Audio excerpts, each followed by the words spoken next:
A millionaire sees a young boy, dirty, alone, and clearly homeless, gently feeding his disabled daughter in the park. At first he's confused, then concerned, but nothing prepares him for what happens next. Because this boy isn't just helping, he's doing what none of the staff ever bothered to do. And when the millionaire finds out the boy keeps returning, it triggers a decision that will turn all their lives upside down. Who is this child? What secret connects them all? And what will the millionaire risk to make things right? Before we get into the story, comment below where in the world you are watching from today. And if you like this story, don't forget to subscribe. Through the early morning mist, Malik stirred in the back of the abandoned van. A shaft of pale sunlight pierced through a crack in the rusted metal, warming his face. He blinked slowly, pulling his thin blanket closer for just a moment before forcing himself to wake up fully. The van had been his home for the past few weeks, safer than doorways, drier than park benches. With practiced quiet, he folded his blanket and tucked it into his worn backpack. The zipper made a soft whirring sound as he closed it, and he paused, listening. Nothing but distant traffic and early morning birds. Safe to move. Malik slipped out through the van's back doors, careful not to let them creak. His shoes, a size too big and held together with duct tape, made soft scuffing sounds on the concrete as he made his way through the awakening city streets. He knew exactly where to go. The back alley behind Sweet Dreams Bakery always had something edible in their dumpster before the garbage trucks came. Today was a good day. Behind the dumpster, wrapped in relatively clean paper, sat a bagel. It was burnt on one side but perfectly good on the other. Next to it, someone had tossed a banana with just a few brown spots. Malik smiled. It was practically a feast. The morning air was crisp as he made his way to the park, clutching his findings close to his chest. The playground was empty this early, just how he liked it. He chose his favorite bench, the green one with only a little peeling paint, and settled in to enjoy his breakfast. The bagel was still slightly warm, and he savored each bite, making it last. He had just started peeling his banana when movement caught his eye. A woman in blue scrubs was pushing a wheelchair toward the grassy area near the duck pond.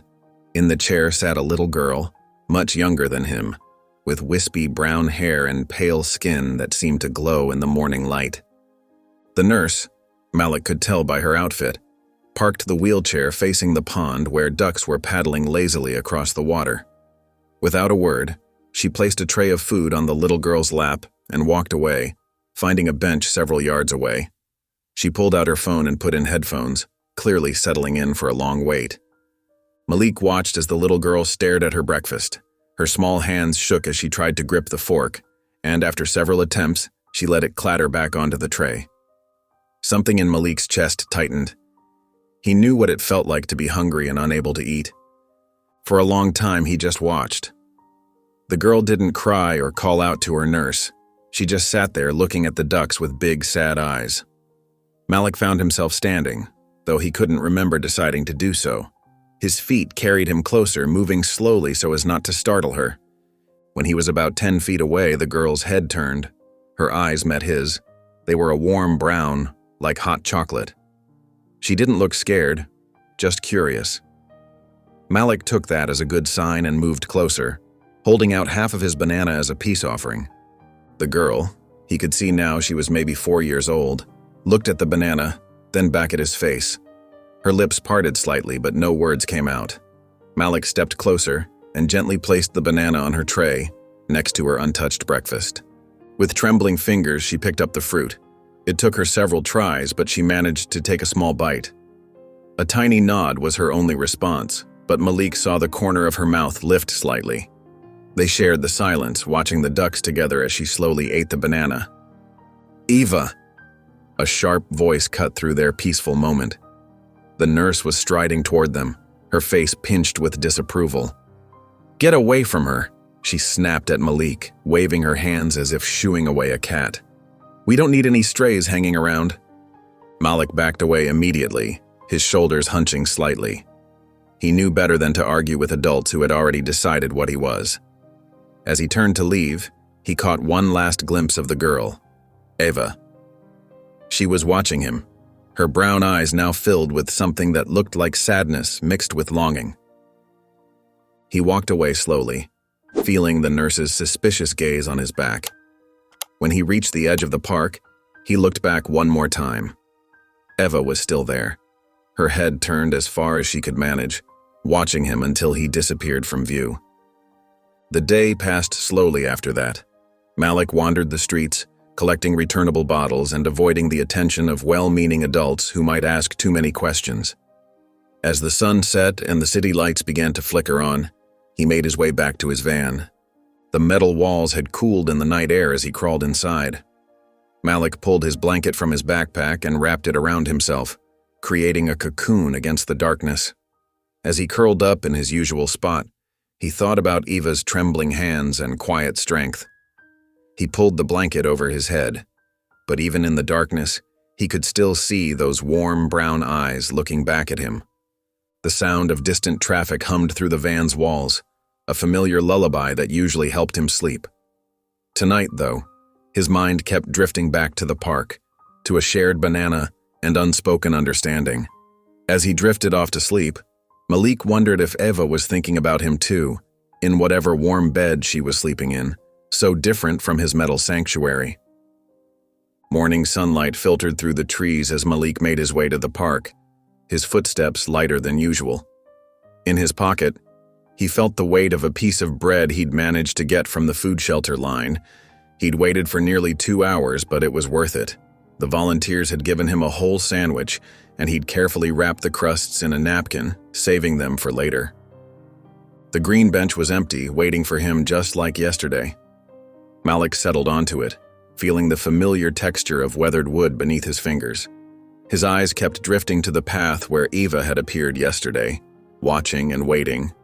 The morning was quiet except for the chirping of sparrows and the distant sound of traffic. Malik pulled out his water bottle, only half full, but better than nothing, and took a small sip, making sure to save most of it.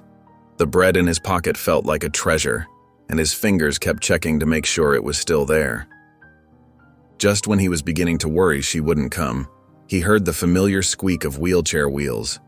His heart lifted as he saw Eva being pushed along the path by Denise, wearing the same blue scrubs as yesterday. Eva's hair was neatly combed today, tied back with a pink ribbon that made her pale face look even smaller. Like yesterday, Denise parked Eva's wheelchair facing the pond.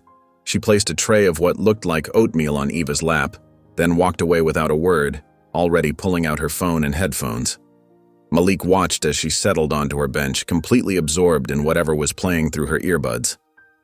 This time, Malik didn't wait as long to approach.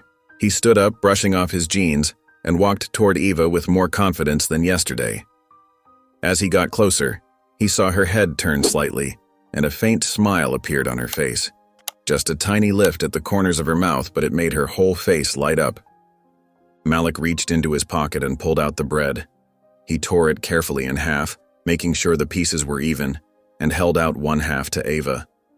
Her small hands trembled less today as she reached for it, her fingers wrapping carefully around the offering. As she took a bite, Malik noticed how dry her lips looked. Without hesitation, he held out his water bottle. Eva looked at it for a moment, then accepted it. She took a small sip, careful not to spill any. "Thank you," she whispered, her voice so soft it was almost lost in the morning breeze. It was the first time he'd heard her speak, and the words seemed to hang in the air between them like something precious. They sat in comfortable silence as birds hopped around their feet, pecking at crumbs that had fallen from their bread. A brave sparrow ventured closer than the others, tilting its head to look up at them with bright, curious eyes. The sight of the bird reminded Malik of a story his mother used to tell him. Before he could think too much about it, he found himself speaking. "Want to hear a story?" he asked quietly. Eva nodded, her eyes widening with interest. "Once there was a clever fox," Malik began, making his voice deep and sly for the fox's character. He was always hungry, always looking for food. One day he saw a crow sitting in a tree with a piece of cheese in its beak. He switched to a higher, scratchy voice for the crow, making Eva's eyes crinkle at the corners. The fox knew he couldn't climb the tree, so he had to think of another way to get the cheese. He looked up at the crow and said, here he used his deep fox voice again, "Oh, beautiful crow, I've heard you have the most wonderful singing voice in all the forest. Won't you sing a song for me?" Eva was watching him intently now, completely focused on the story. Malik continued, then made a croaking sound that caused Eva to giggle, a light, bubbling sound that seemed to surprise even her. And when she opened her beak, what do you think happened? "The cheese fell down?" Eva asked, her voice stronger now. "Right into the fox's waiting mouth," Malik confirmed, making an exaggerated chomping noise that drew another giggle from Eva. Her whole face had transformed with the laughter, color flooding her cheeks. "What's your name?" she asked suddenly, looking at him with those warm brown eyes. "Malik," he replied, feeling strangely shy now that she was really looking at him. Their moment was interrupted by the sound of bread hitting the ground. One of the boulder sparrows had hopped close enough to snatch a fallen crumb, making them both jump slightly. They watched as more birds gathered, drawn by the prospect of breakfast. As the sun climbed higher in the sky, Malik knew he would have to leave soon. He stood up slowly, brushing crumbs from his clothes. "Will you come back tomorrow?" Eva called after him, her voice carrying a note of hope that made his heart squeeze. Malik turned back and nodded, offering her one last smile. Denise remained absorbed in her phone, oblivious to their entire interaction. As he walked away, Malik found himself smiling. Really smiling. For the first time in days. The expression felt strange on his face, but good. He touched his pocket where his small notebook was hidden, the last gift his mother had given him before she died. It was worn and dog-eared, but he treasured it more than anything else he owned. That night, curled up in his van with only the glow of a distant streetlight filtering through the windows, Malik pulled out the notebook and a stubby pencil. He carefully wrote down the story of the fox and the crow, just as he'd told it to Eva. His mother had always said that stories were like magic. They could make people forget their troubles for a while. Today, he'd seen that magic work in Eva's smile. The morning dew still clung to the grass as Malik crept through the park, earlier than usual. In his hand, he clutched a slightly squashed chocolate chip muffin he'd found in a bakery's day-old box. The sun was just beginning to warm the air, casting long shadows across the empty playground. Approaching the familiar green bench, Malik carefully placed the muffin on a clean napkin he'd saved. He arranged it just so, making sure it looked inviting, then ducked behind a large oak tree nearby.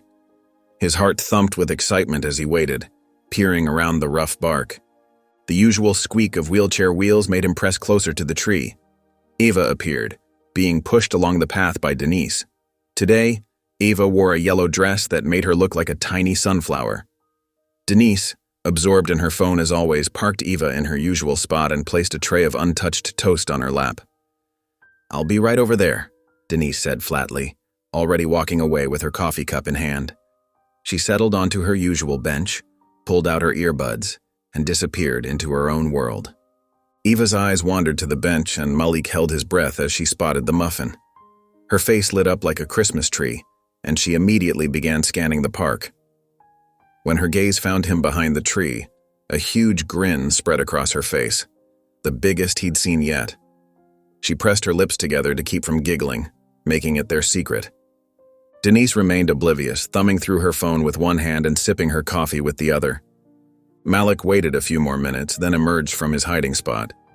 He walked casually toward Eva, trying to act normal even though his chest felt warm with happiness at her reaction. As he got closer, he reached into his pocket and pulled out his latest treasure, a red coloring pencil he'd found yesterday near the library steps. Eva's eyes widened at the sight of the pencil. Malik held it out to her, and she reached for it with trembling fingers. Her movements were uncertain, but her determination showed in the set of her jaw. "We can draw," he whispered, not wanting to attract Denise's attention. Eva nodded eagerly. She looked down at her breakfast tray where a paper napkin lay unfolded. With careful movements, she brought the pencil to the napkin's surface. Her hand shook as she tried to make lines, but she didn't give up. Slowly, a shape began to emerge, a flower with uneven petals and a crooked stem. Malik watched as Eva's face scrunched up in concentration. Her hand trembled more with each stroke, making the lines wobble. Without thinking, he reached out and gently placed his hand over hers. Eva didn't flinch or pull away. Instead, she relaxed into the support, letting him help guide the pencil. Together, they added more petals to the flower. Eva's breathing steadied as they worked, and her shoulders loosened. There was something magical about the moment. No words needed, just the quiet understanding between them as the flower took shape on the napkin. What neither child noticed was the man watching from the window of the large house backing onto the park. Victor Hale stood in his home office, a quarterly report forgotten in his hands as he stared at the scene below. He'd returned early from his business trip, expecting to dive straight back into work, but the sight of his daughter had stopped him mid-step. Eva was smiling. Not just a polite smile, but a real one that reached her eyes. Victor couldn't remember the last time he'd seen that expression on her face. Weeks? Months? The realization made his chest tighten. He watched as the boy, who couldn't be much older than Eva, pulled something from a paper bag. Grapes. Small purple ones. Victor leaned closer to the window as the boy held out a grape to Eva. She opened her mouth, accepting it with complete trust, then threw her head back in pure delight as she ate it. Victor's report slipped from his fingers, landing softly on his desk. Eva hated grapes, or at least, that's what he'd always believed. He'd stopped buying them months ago when the fruit bowl would go untouched. But there she was, laughing as this strange boy fed her another one. The sound of her laughter drifted up through the window, clear, bright, and completely genuine. Victor felt like he was watching a different child entirely. Where was the quiet, withdrawn girl he'd grown used to seeing? Who was this boy who had somehow coaxed such joy from his daughter? He set down his coffee cup with a shaky hand and moved toward the patio door. Questions raced through his mind, mixing with rising concern. Who was this child? Where were his parents? Why hadn't Denise mentioned anything about Eva making a friend? His hand reached for the door handle, tension building in his shoulders. The laughter continued to float up from the park, his daughter's happiness mixing with his growing unease. Victor's expensive leather shoes crunched on the gravel path as he strode from his backyard into the park. His heart pounded with each step, torn between concern for his daughter and guilt over his own ignorance. The morning sun cast long shadows across the grass, and the sound of Eva's laughter still echoed in his ears. As he approached, he could see the boy more clearly now. Thin frame, worn clothes, and a gentleness in his movements that didn't match Victor's initial fears. The child was carefully helping Eva hold a grape, their heads bent together in concentration. "What are you doing with my daughter?" Victor's voice came out sharper than he'd intended, cutting through the peaceful morning air. Malik's head snapped up, his eyes wide with fear. The grape slipped from his fingers, rolling across the pathway. He took a stumbling step backward, his worn sneakers scraping against the concrete. I was just... Malik's voice trembled as he tried to find words, his hands fidgeting with the hem of his faded t-shirt. "Don't touch him!" Eva's voice rang out high and clear with more force than Victor had heard from her in months. "He's my only friend." Victor froze mid-step, the words hitting him like a physical blow. Eva's face was flushed with emotion, her small hands gripping the arms of her wheelchair so tightly her knuckles had turned white. There were tears in her eyes, but she stared at her father with determination. The sound of running footsteps approached, and Denise appeared, out of breath and fumbling with her phone. Her coffee cup was abandoned on the bench behind her, and her professional demeanor had cracked, revealing panic underneath. "Mr. Hale, I can explain," she started, but Victor cut her off with a raised hand. "Why?" he said, his voice dangerously quiet. "Is my daughter being fed by a stranger?" He turned to face Denise fully, his shoulders tight with barely contained anger. "And why haven't I seen her smile like this before?" In the moment of tension, Malik seized his chance. He darted away, his footsteps quick and light on the path. Victor watched him go, noting how the boy moved with the practiced ease of someone used to making quick escapes, but he made no move to follow. Instead, he turned his attention back to Eva, really looked at her, perhaps for the first time in months. Her lips were dry and slightly cracked, despite the expensive lip balm he knew was in her care kit. Her arms, poking out from her yellow dress, seemed thinner than he remembered. The breakfast tray on her lap was full of cold, untouched food. fancy whole grain toast and organic scrambled eggs that didn't look like they'd been touched. A cold wave of guilt washed over him as he noticed more details. Eva's hair wasn't properly brushed, just pulled back hastily. Her shoes were on the wrong feet. Small things, perhaps, but they painted a picture of neglect that made his stomach turn. Denise stood nearby, wringing her hands. "Mr. Hale, I assure you I've been following all the protocols The protocols?" Victor's voice was quiet but sharp. "The protocols that left my daughter so lonely she had to make friends with..." He stopped, realizing he didn't even know who the boy was. Another wave of guilt hit him as he remembered Eva's words. Her only friend. "Take her inside," he said to Denise, his tone leaving no room for argument. "We'll discuss this later." Denise hurried forward to grab the handles of Eva's wheelchair. Eva's face crumpled as she was turned away from the park, her eyes scanning the trees where Malik had disappeared. A single tear rolled down her cheek, but she didn't make a sound. And somehow that silence hurt Victor more than if she'd been crying. As Denise wheeled Eva toward the house, Victor remained rooted to the spot, watching them go. The morning had taken on a surreal quality, like waking up from a long sleep to find the world had changed while you weren't looking. Hours later, long after the sun had set, Victor stood in the doorway of Eva's bedroom. The nightlight cast soft shadows on the walls, and Eva's breathing was steady in sleep. Her small form was curled up under her blankets, one hand clutching a napkin, the one with the crooked flower drawing. He leaned against the doorframe, his daughter's words echoing in his mind. "He's my only friend." 4 words that exposed everything he'd been too busy, too grief-stricken, too wrapped up in his own world to see.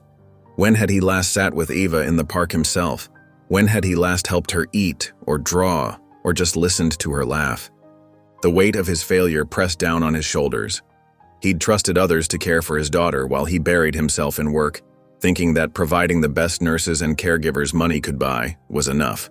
But watching that boy, whoever he was, show more genuine care for Eva in a few minutes than he'd seen from her professional caregiver in weeks had shattered that illusion. Miles away in a different part of the city, Malik huddled in the back of his abandoned van. The old blanket was pulled tight around his shoulders, but he couldn't stop shaking. Every time he closed his eyes, he saw the anger on the man's face, heard Eva's cry of protest. His backpack lay beside him, containing his few possessions, the notebook from his mother, the red pencil, and half a muffin he'd saved for tomorrow. Tomorrow. The thought made his chest hurt. Would he ever see Eva again? Would she think he'd abandoned her like everyone else had? Confusion and fear swirled in his mind as he curled up tighter, trying to make himself as small as possible in the darkness. The van's metal walls creaked in the night wind, and somewhere in the distance, a siren wailed.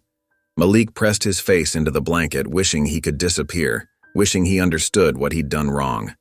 He just wanted to help. Eva had looked so lonely, so much like he felt every day. Making her smile had felt like making the sun come out. But now everything was ruined, and he was alone again. The next morning dawned gray and cool, matching Victor's mood as he sat at his desk, phone in hand. His secretary's voice came through the speaker, confusion evident in her tone as he canceled his 3rd meeting of the day. "Yes, everything's fine," he assured her, though his tight grip on the phone suggested otherwise. "Family matter. I'll be working from home today." He ended the call and looked through the window toward Eva's room, where Denise was helping her dress. "Keep her inside today," he'd instructed Denise earlier, his tone leaving no room for discussion. She'd nodded, though her expression had been pinched with barely concealed annoyance. Now, Victor watched as Denise wheeled Eva to the dining room for breakfast. His daughter's face was blank, her usual morning drowsiness replaced by something harder to read. She didn't look up when Victor pulled out the chair next to her wheelchair. "Good morning, sweetheart," he said, trying to keep his voice light. "How about some pancakes today?" Eva didn't respond. Her hands lay limp in her lap, her eyes fixed on the empty plate in front of her. Victor noticed a slight tremor in her right hand. Had that always been there? "The weather's nice," he tried again, gesturing toward the window. "Maybe later we could..." "I'm not hungry," Eva whispered, her voice barely audible. Victor watched as Denise set a plate of pancakes in front of Eva, cut into precise squares. The fork looked enormous in Eva's small hand as she tried to grip it. Her fingers shook, and the utensil clattered against the plate. "Here, let me help," Victor said, reaching for the fork. "I can do it," Eva insisted, but her voice cracked. She tried again to lift the fork, and Victor saw her wince, actually wince, from the effort. How had he missed this? How long had simple tasks been causing his daughter pain? "Denise," he called out, his voice sharper than intended. "Has Eva been having trouble with her grip?" The nurse looked up from her phone, where she'd been scrolling while leaning against the counter. "Oh, she's always a bit shaky in the mornings. It's normal." "Normal?" Victor's jaw tightened. He watched Eva struggle through 3 more bites before giving up, her breakfast barely touched. She hadn't smiled once. After breakfast, Victor retreated to his home office, pulling up the daily care logs Denise was required to submit. His eyes narrowed as he scrolled through the documents. The entries were nearly identical day after day. 8 a.m., breakfast served, eaten well. 9 a.m., morning medications administered. 10 a.m., physical therapy exercises completed. 11 a.m., park time, good mood. The repetitive nature of the logs was suspicious. Even the phrasing was identical, copy-pasted with only the dates changed. There was no mention of Eva's difficulty gripping utensils, no notes about her appetite, no real observations at all. Victor's hand shook slightly as he picked up his phone and dialed Eva's pediatrician. The receptionist put him through quickly. Being one of their most prominent patients had its advantages. "Mr. Hale," Dr. Martinez greeted him warmly. "What can I do for you?" "I wanted to check on Eva's last appointment," Victor said, trying to keep his voice steady. "I've been concerned about some things I've noticed." There was a pause, followed by the sound of typing. "Mr. Hale, Eva hasn't been in to see us for nearly 2 months. Her last 3 appointments were canceled." Victor's grip on the phone tightened. Canceled? By whom? "Let me check." More typing. The nurse, Denise Thompson, called each time. Said Eva wasn't feeling well enough for the visit. The blood drained from Victor's face. He thanked the doctor quickly and ended the call, his mind racing.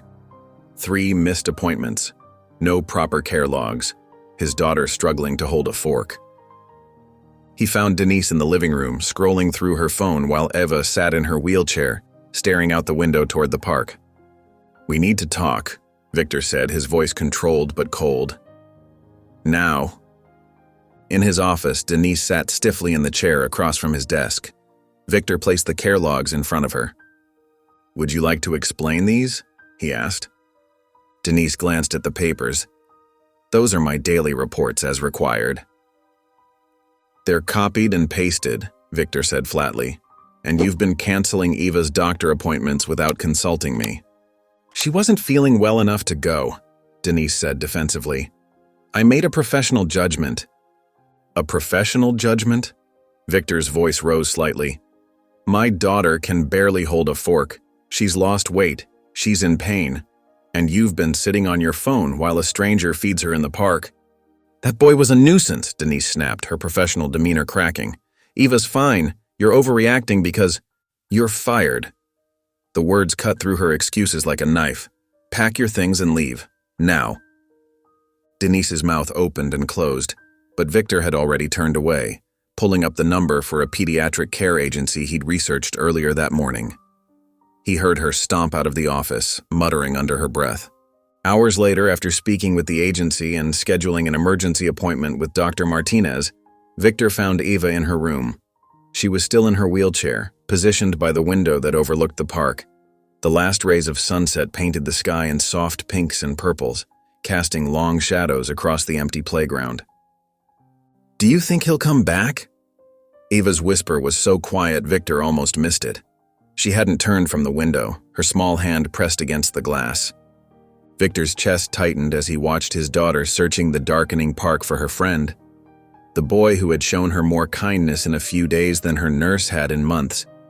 The boy who had made her laugh when Victor couldn't remember the last time he'd heard that sound.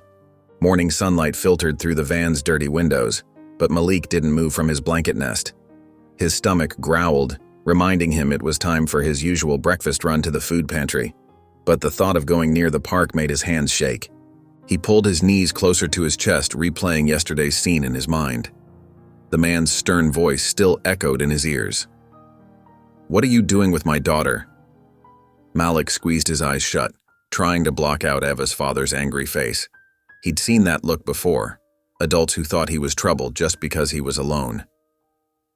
"I just wanted to help," he whispered to himself, his voice catching. Eva had looked so sad that first day, struggling with her food while her nurse ignored her. He'd only wanted to make her smile, like his mom used to do for him when eating felt too hard. The morning stretched on, and hunger finally forced Malik to move. He gathered his backpack, checking that his mother's notebook was still safely tucked in the front pocket. His fingers lingered on the worn cover before he zipped it closed. Instead of his usual route through the park, Malik took the long way around to St. Mary's food pantry. The line was longer today. He'd missed the early morning rush. He stood quietly, hands in his pockets, trying to look invisible as adults shuffled past. "Here you go, sweetheart," the elderly volunteer said, handing him a paper bag with a sandwich and an orange. Her kind smile reminded him of Eva's when she'd seen the muffin he'd left on the bench. His chest tightened. Malik ate his lunch alone on the steps of the closed library branch, watching pigeons peck at scattered crumbs. A discarded book caught his eye, half hidden under a newspaper in a nearby recycling bin. He fished it out carefully. Classic fairy tales in faded gold letters on the cover. His mom used to read him fairy tales. She'd do different voices for each character, making him laugh even when they were having dinner in their car. Malik slipped the book into his backpack, promising himself he'd return it if the library ever reopened. The afternoon sun was warm as Malik wandered the streets, deliberately taking unfamiliar routes to avoid his usual spots. But his feet seemed to have a mind of their own, and he found himself on the street that ran alongside the park. He stopped at the corner, partially hidden behind a parked car. From here, he could see the bench where he'd sat with Eva. It was empty now, the playground beyond it quiet except for a few small children on the swings. No sign of Eva's wheelchair. "She's probably better off," Malik muttered, turning away. He'd probably gotten her in trouble with her father, maybe even made things worse with her nurse. That's what happened sometimes when he tried to help. It backfired, like when he'd tried to share his food with that other kid at the shelter, and the kid's mom had accused him of stealing it. Meanwhile, across town in his home office, Victor Hale sat forward in his chair, eyes fixed on his computer screen. Security footage from various neighborhood cameras played in separate windows, a benefit of owning several properties in the area. His security team had pieced together Malik's daily route over the past week. "Stop there," Victor instructed as one video showed Malik emerging from behind an abandoned bakery early in the morning. The timestamp read 6:47 a.m. "Can you get a clearer view of that building?" The security officer zoomed in on the footage. An old delivery van was barely visible in the alley, partially hidden behind overgrown bushes. "That's where he's been sleeping," the officer confirmed. "The bakery's been closed for months, building's scheduled for demolition next year." Victor leaned back, running a hand through his hair. The boy couldn't be more than 7 or 8, about the age Victor's nephew would be now. The thought of a child sleeping alone in an abandoned van made his stomach turn. "Get the car ready," he told his driver through the intercom, and stop by Miller's Deli on the way. The sun was setting when Malik finally returned to the van, his feet dragging with exhaustion. He'd walked for hours, trying to tire himself out enough that maybe he wouldn't dream about Eva's father yelling or Eva crying out when she thought he'd be hurt. He rounded the corner into the alley and stopped short. There, on the van's front step, sat a brown paper bag. For a moment, he thought about running. What if someone had found his hiding spot? What if it was a trap? But curiosity won out. He approached cautiously, ready to bolt at the first sign of movement. The bag was new, clean, with a small, sticky note attached to the front.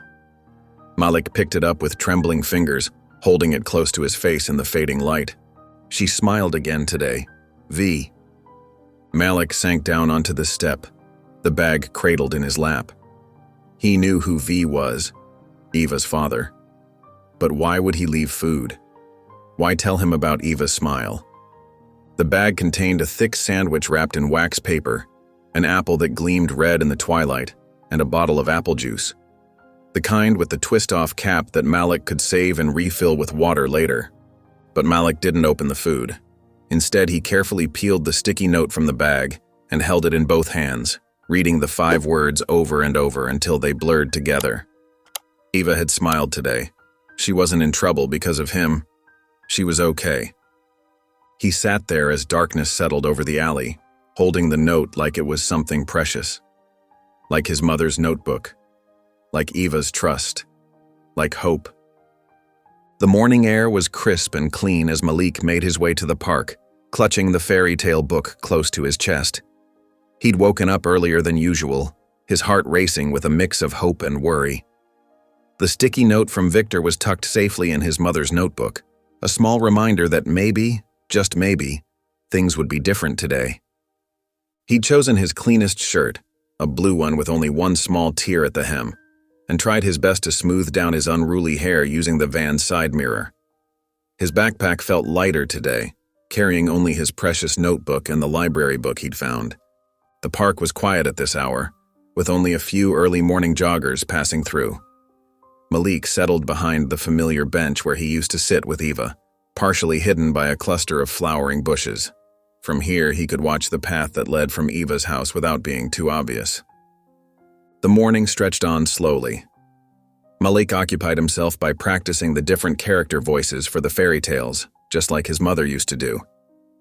He wanted to make Eva laugh again. The thought of her smile gave him courage to stay, even when his legs grew tired from crouching. Just before noon, movement near Eva's house caught his attention. His heart skipped as he saw a wheelchair emerging onto the path, but this time, something was different. The nurse pushing Eva wasn't Denise. Instead, it was a younger woman with kind eyes and gentle hands. She walked beside the wheelchair rather than behind it, talking softly to Eva as they made their way to the park. Eva looked different too. Her hair was neatly braided and she wore a pretty yellow dress that made her look less pale. She kept glancing around the park, her eyes searching. When she finally spotted Malik, her whole face lit up like sunshine breaking through clouds. "Malik!" she called out, her voice stronger than he remembered. Malik stood slowly, his legs a bit shaky from sitting so long. The new nurse, not Denise with her permanent frown and distracted manner, smiled warmly at him. There was no judgment in her eyes, no suspicion. "You must be Malik," she said softly. "I'm Marcy. Mr. Hale told me about you." She gestured toward the bench. "Would you like to sit with Eva for a while? I brought some snacks for both of you." Malik approached carefully, still half expecting to be shooed away. But Marcy just wheeled Eva closer to the bench and helped adjust her position so she could see Malik clearly. She placed a small cooler bag on the ground beside them. "I brought something," Malik said, his voice barely above a whisper. He held out the fairy tale book, its worn cover catching the midday sun. Eva's eyes widened with delight. "Will you read to me?" she asked, reaching out with slightly trembling hands to touch the book's spine. Malik nodded, settling onto the bench beside her wheelchair. He opened the book carefully, showing Eva the colorful illustrations on each page. "My mom used to read these to me," he explained. "She did different voices for all the characters." "Can you do the voices too?" Eva asked eagerly. Malik smiled, feeling some of his nervousness melt away. He cleared his throat and began reading The 3 Little Pigs, making his voice squeaky for the littlest pig and deep and growly for the wolf. Eva giggled at each voice change, her laughter like tiny bells in the quiet park. Marcy sat nearby, close enough to help if needed but far enough to give them space. She occasionally offered them apple slices and small sandwiches from the cooler, but mostly she just watched with gentle attention as Malik brought the stories to life. What neither child noticed was Victor, standing partially hidden behind the tall ornamental shrubs near the park's edge. He watched as his daughter laughed and clapped her hands, her eyes bright with joy. He saw how carefully Malik held the book so Eva could see the pictures, how patiently he waited when she needed help turning pages. Victor's heart felt heavy in his chest, weighted with regret for all the times he'd buried himself in work instead of reading to Eva himself.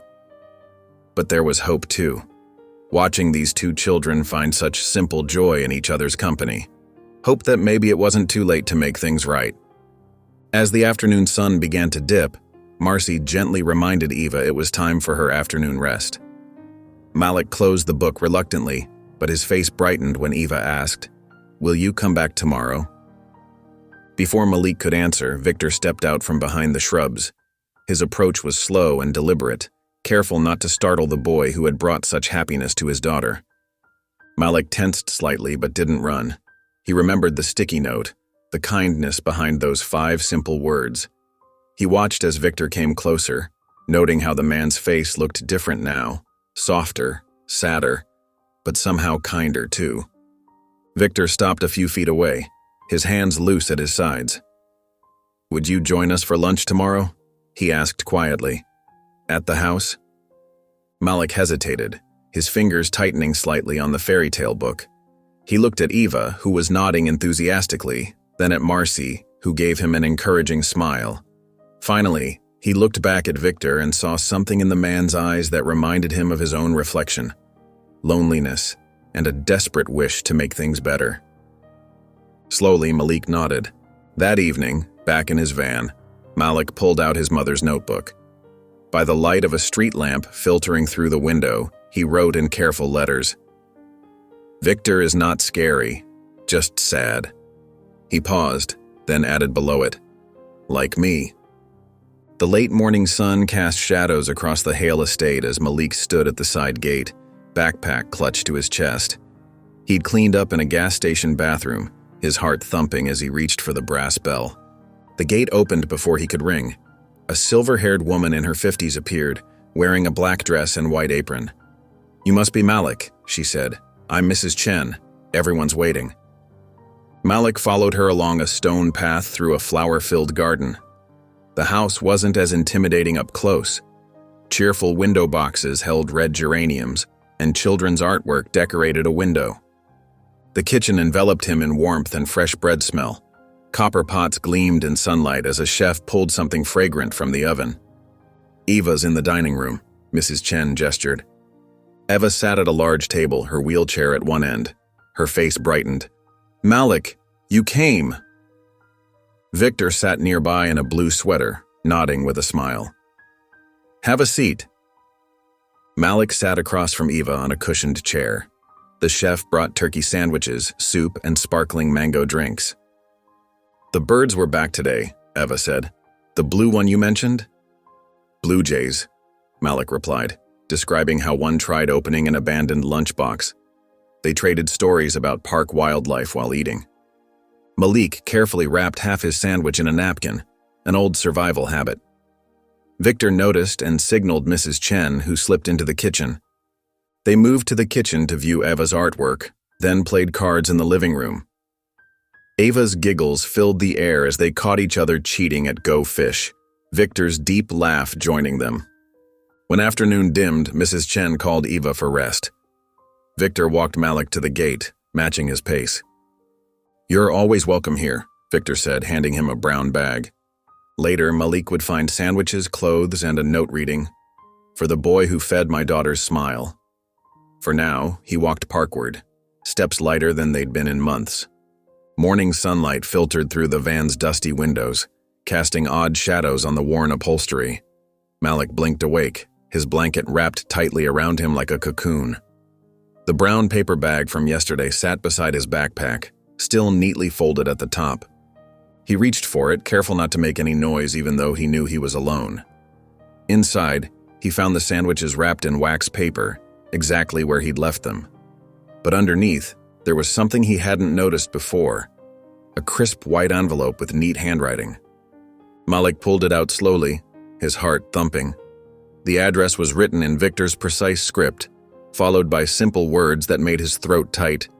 "If you need a place to shower or rest, knock. No strings." He ran his finger over the words, reading them again and again. Then he opened his notebook, the one his mother had given him, its pages filled with stories and drawings, and carefully tucked the note between its pages. safe, hidden, but there if he needed it. The morning passed quickly as Malik made his usual rounds. He stopped by the shelter for breakfast, washed up in their bathroom, and combed his hair using the reflection in a store window. By late morning, he was walking through the familiar side gate of Victor's house.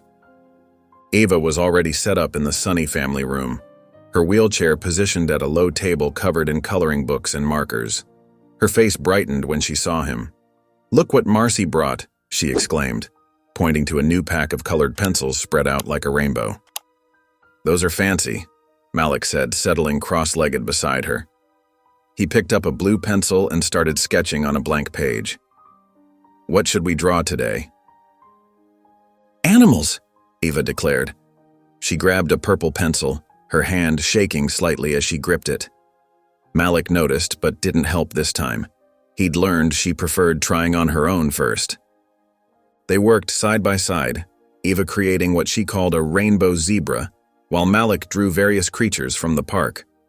The room filled with the soft scratch of pencils and Eva's occasional giggles when Malik made silly suggestions for her zebra's accessories. "Have you ever had a pet?" Malik asked, adding whiskers to a cat he was drawing. Eva's hand stilled. "No, but—" She paused, her voice getting quieter. "Mom promised we'd get a dog, a small one that could sit in my lap." The purple pencil trembled in her grip. Malik saw the shadow cross her face, that same look Victor sometimes got when someone mentioned Eva's mother. Quick as a flash, he picked up his drawing and held it in front of his face. "Well," he said in a squeaky voice, pretending to be the cat he'd drawn, "I think rainbow zebras are much more interesting than regular old dogs anyway." He made the paper wiggle as if the cat was dancing. Eva's laugh burst out like sunshine after rain. "Do the fox voice," she begged, the sadness forgotten. "The one from the story." From his study down the hall, Victor watched through the partially open door. He noticed everything. How quickly Malik had redirected Eva's thoughts. How naturally he seemed to understand what she needed. It was the kind of intuition that couldn't be taught. Marcy appeared beside him with Eva's medication schedule. "She's doing so well," she said quietly. "Her appetite's improved, and she's been sleeping better." Victor turned to face her fully. "I need you to be completely honest with me, Marcy. If you ever see signs that Eva's health or emotions are declining again, even slightly, I want to know immediately. No sugarcoating, no waiting to see if it improves, immediately." "Of course, Mr. Hale," Marcy nodded seriously. "I document everything in detail, and I'll call you personally if I have any concerns." Victor watched as she headed back to the family room, where Malik was now doing an impression of a grumpy elephant that had Eva in stitches. While they played, Victor made several quiet phone calls, to social services, to the school district, to a private investigator he trusted. He needed to know more about Malik's situation, not to judge, but to help. After lunch, Eva went up for her afternoon nap. Victor found Malik sitting alone on the back patio, looking out at the garden. The boy's shoulders tensed slightly as Victor sat down beside him, but he didn't run. They sat in comfortable silence for a while, listening to birds chirp in the maple trees. Finally, Victor spoke softly. "Where do you go at night, Malik?" Malik's fingers twisted in his lap. He stared hard at a butterfly landing on a nearby flower, saying nothing. Victor didn't push or repeat the question. Instead, he reached into his pocket and pulled out another envelope. "This is a voucher for the Children's Center on Oak Street," he explained, holding it out. "It's good for one pair of shoes, any kind you want." He paused, then added gently, "in case your feet ever get tired." Malik took the envelope with trembling fingers. He gripped it tightly, still not speaking, but his eyes were bright with unshed tears. Victor pretended not to notice, giving the boy time to compose himself. They sat there until they heard Eva calling from upstairs, awake from her nap. Malik stood quickly, tucking the envelope carefully into his backpack beside his mother's notebook. Before he went inside, he glanced back at Victor, a quick look full of confusion and gratitude and fear all mixed together. Victor remained on the patio, watching a line of ants march across the concrete, each one carrying a crumb many times its size. Sometimes, he thought, the smallest creatures carried the heaviest burdens. Rain drummed against the van's metal roof, creating a hollow echo inside the cramped space. Malik sat cross-legged on his blanket, the fairy tale book open in his lap. The pages were slightly dog-eared, but he turned them carefully, treating each one like treasure.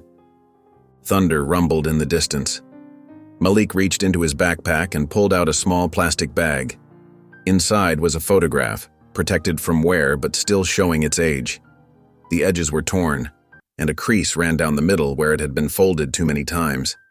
In the photo, a woman with warm brown eyes smiled at the camera. Her hair was done in neat braids, and she wore a bright yellow sweater.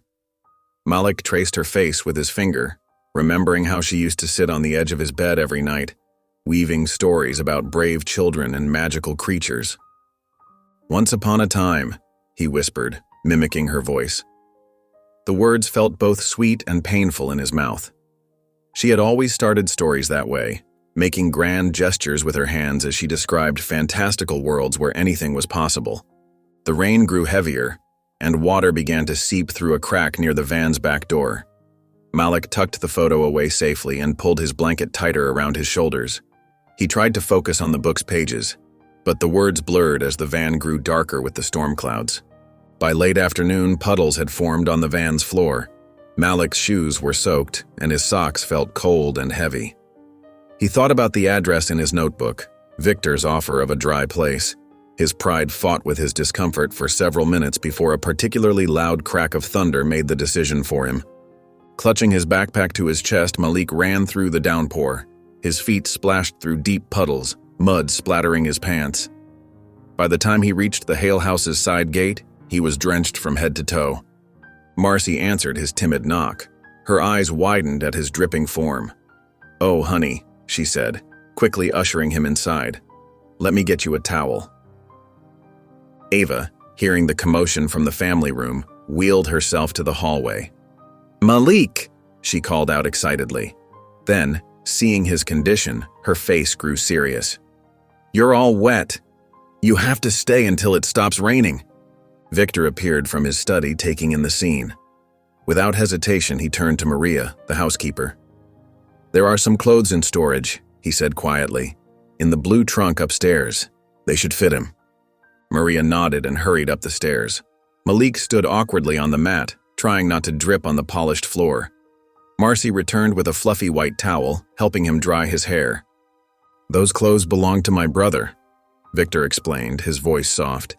"He was about your age when—" He trailed off, then cleared his throat. "They've been in storage for years." Maria returned with a stack of neatly folded clothes, jeans, a t-shirt, and a warm sweater. The fabric smelled faintly of cedar and thyme. Malik changed in the downstairs bathroom, emerging in clothes that fit him surprisingly well.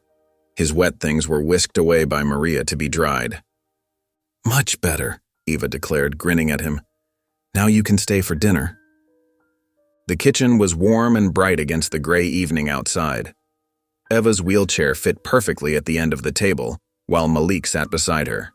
Victor took his usual place across from them, watching as Maria served bowls of hot soup and fresh bread. Eva blew on her spoonful of soup, just like her mother had taught her. "Mom always made soup on rainy days," she said suddenly, "and she'd sing while she cooked. Remember, Daddy? She knew all the Disney songs." Victor's spoon paused halfway to his mouth. "Yes," he said softly. "She had a beautiful voice." "And she did my hair in special braids for school," Eva continued, lost in the memory. "With ribbons that matched my dress. But I can't wear ribbons anymore because—" She glanced down at her hands, which trembled slightly as they gripped her spoon. Malik stirred his soup slowly. "My mom used to braid my hair too," he said, so quietly they almost missed it. "When it was longer. She said braids kept the dreams safe while you slept." Eva's eyes lit up. "Really? What kind of dreams?" "Good ones," Malik said, a small smile touching his lips. "About adventures and magic and happy endings." They ate in comfortable silence after that. the rain providing gentle background music. When dinner was finished, Victor noticed Malik stealing glances at the window, watching the storm continue. "I should go," Malik said finally, standing up. "Thank you for dinner." Victor walked him to the front door where Maria had left his now dry shoes. As Malik bent to put them on, Victor pulled something from a hook by the door, a dark blue hoodie. "Take this," he said. "It's still raining." Malik tied his shoes and straightened up, accepting the hoodie. He slipped it on. It was soft and warm, smelling like the same cedar as the other clothes. Through the window beside the door, he could see Eva in the family room, showing Marcy a drawing she'd made during dinner. "She's not alone anymore," Malik said quietly, nodding toward the window. His voice carried a wisdom far beyond his years. Victor looked at the small boy standing in his doorway, wearing his brother's old clothes, showing more compassion than most adults he knew. "Neither are you," he replied simply. Malik stepped out into the rain, the hood pulled up over his head. The blue fabric hugged him like a shield against the weather as he walked away into the gathering darkness. The morning sun filtered through Victor's office windows, casting long shadows across his mahogany desk. He drummed his fingers on the polished surface, staring at his phone.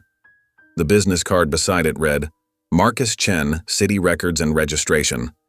Victor had kept the card for years, though he'd never needed to use it until now. He picked up the phone and dialed. After 2 rings, a familiar voice answered. "Marcus, it's Victor Hale." He paused, choosing his words carefully. "I need a favor, something discreet." On the other end, Marcus's tone shifted from professional to concerned. "What kind of favor?" "I need information about a child. Records, history, anything you can find." Victor's voice dropped lower. "But it needs to be unofficial.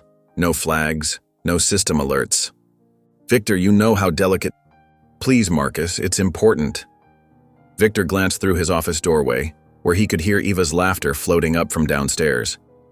"There's a boy who needs help, but involving the system might do more harm than good right now." A long silence followed. Finally, Marcus sighed. "Give me the details. I'll see what I can do." Victor shared what little he knew about Malik. As he spoke, the sound of footsteps in the hallway caught his attention. He watched through the crack in his door as Malik walked past, carrying a stack of books from Eva's room. The boy moved quietly, almost ghost-like, as if trying to leave no trace of his presence. "I'll look into it," Marcus promised. "Give me until tonight." After hanging up, Victor headed downstairs. The house felt different lately, fuller, warmer somehow. He found Eva and Malik in the family room, surrounded by books and drawing papers. "Malik," Victor said, keeping his tone casual. "Maria just prepared the guest room if you'd like to clean up or rest for a while." Malik looked up, surprise flickering across his face. "I'm okay," he said automatically. "The shower has great water pressure," Victor continued, pretending not to notice the boy's hesitation. "And there are fresh towels on the counter." Eva clapped her hands. "Yes, and after you can watch TV with me, I'll show you all my favorite shows." Something in Eva's excitement seemed to soften Malik's resistance. He nodded slowly, gathering himself up from the floor. The guest room was spacious and bright, with a large bed covered in crisp white linens. Malik stood in the doorway for a long moment, just staring. Victor watched from the hallway as the boy finally stepped inside, touching the bedspread with careful fingers. "Take your time," Victor said softly, then left him alone. An hour later, Malik emerged with damp hair and wearing the clean clothes Maria had left out for him. His old clothes had been whisked away for washing, though Victor noticed how Malik had kept his worn backpack close. Eva was already positioned in front of the TV, remote in hand. "Come on," she called. "I want to show you my favorite cartoon." Malik settled beside her wheelchair and Eva proudly demonstrated how to use the remote. "This button changes the channel," she explained, "and this one makes it louder." They spent the afternoon watching animated shows, Eva providing commentary on all her favorite characters. Victor worked nearby, stealing glances at them over his laptop. He noticed how Malik gradually relaxed, even laughing at some of the silly moments. As evening approached, Maria announced dinner would be ready soon. "Would you like to rest a bit before eating?" Victor asked Malik. "The bed's very comfortable." Malik shook his head. "I can sit on the floor," he said quietly. Victor didn't push it, but later he passed by the guest room and saw Malik curled up in a tight ball on the carpet beside the bed, using his backpack as a pillow. The sight made his chest tighten. After dinner, once Eva was settled in bed, Victor's phone buzzed. A text from Marcus. "Files ready. Sending secure link." In his office, Victor opened his laptop and downloaded the documents. His eyes moved rapidly across the screen, absorbing details about a life he'd never known existed so close to his own. Malik's mother, Sarah Thompson, had died 2 years ago. The cause was listed as severe pneumonia, complicated by delayed medical treatment. She had been found in their small apartment by a neighbor, but it was too late. Malik, only 5 at the time, had been there when it happened. Victor's hands clenched as he read about the group home placement. The New Horizons Youth Center, he recognized the name immediately. His company had been a major donor during their renovation project 3 years ago. He'd attended the ribbon-cutting ceremony, given a speech about community responsibility. The report mentioned an incident involving a staff member, but the details were vague. Whatever had happened, it had been enough to make Malik run. The most disturbing part was a single line near the bottom. No missing persons report filed. No one had looked for him. No one had tried to find him. Victor scrolled back up, scanning through Sarah Thompson's employment history. His breath caught when he saw it. Night cleaning staff, Hale Financial Building, 2016 to 2019. The room seemed to tilt slightly. Victor remembered those early days, working late into the night as he built his company from the ground up. How many times had she cleaned his office while he was there? Had they ever exchanged words? A nod? A simple greeting? He stood up and walked to the window, looking out at the darkened yard. The weight of connection pressed down on him like stones. Somewhere in the past, their paths had crossed without either knowing how their lives would one day intertwine through their children. A gentle knock interrupted his thoughts. He turned to find Malik standing in the doorway, wearing the blue hoodie he'd given him during the rainstorm. "I should go," the boy said softly. "It's getting late." Victor looked at him, really looked at him, and saw Sarah Thompson's son. A child who had watched his mother die, who had fled from the very place Victor had helped fund, who had somehow found his way to this moment. The guilt sat heavy in his stomach, but he kept his voice steady. "You can stay if you'd like. The guest room is yours whenever you need it." Malik shook his head. "Thank you, but..." He glanced down at his shoes. "I'm okay." Victor watched him leave, then turned back to the window. In the reflection of the glass, he could see the open file still glowing on his computer screen, telling its story of crossed paths and missed connections. Victor watched from his home office as Eva and Malik sat at the garden table, their heads bent over sheets of watercolor paper. The morning sun caught the paint-filled water glasses, sending tiny rainbows dancing across their workspace. Eva's tongue poked out in concentration as she tried to paint what looked like a purple tree. His phone buzzed. The caller ID showed Margaret Whitmore, a longtime family friend and board member of several local charities. "Margaret," he answered, keeping his voice warm. "How are you?" "Victor, dear." Her tone was oddly strained. "I was driving past your place yesterday afternoon and saw something concerning."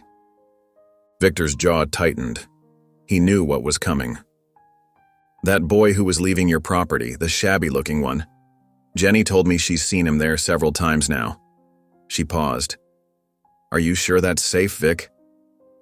"He's a street kid." Through the window, Victor watched as Malik helped Eva clean her paintbrush, his movements gentle and patient. "Margaret," he said carefully, "I appreciate your concern, but..." "You have to think about Eva's safety," she interrupted. "These street children, they can be unpredictable. What do you really know about him?" "I know he's shown more genuine care for Eva than half the adults in her life lately," Victor replied, his tone firmer now. "Including her last nurse." "Oh, Victor," Margaret sighed. "I know you mean well, but you've always been too soft-hearted. Remember what happened with that scholarship program? Half those kids dropped out and took advantage."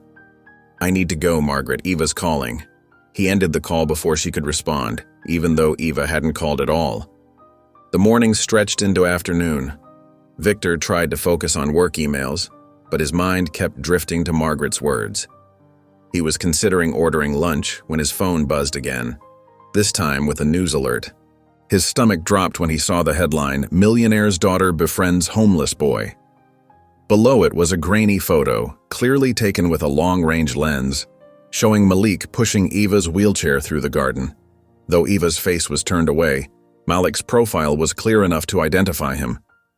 Victor's hands shook as he scrolled through the comments section. What kind of father lets a street kid near his disabled daughter? Bet that kid's casing the place. Rich people are so naive. Someone should call CPS on both of them. He closed the tab, feeling sick. His phone started ringing. First his PR team, then his family attorney, David Cohen. "Victor," David said when he answered it, "we need to get ahead of this. Sharon from PR is drafting a statement explaining that the boy was just doing some temporary yard work." "No." Victor's voice was steel. "That's not what we're doing." "Victor, be reasonable. The optics here odd." "I don't care about optics." Through the window, he could see Eva laughing at something Malik had said. "That boy saved my daughter when I couldn't, when I was too blind to see how much she was hurting." "Then let us help you handle this carefully," David insisted. "Maybe we could arrange some kind of supervised—" "I'm going to write a letter," Victor cut in. "To the paper, to social media, to whoever will publish it.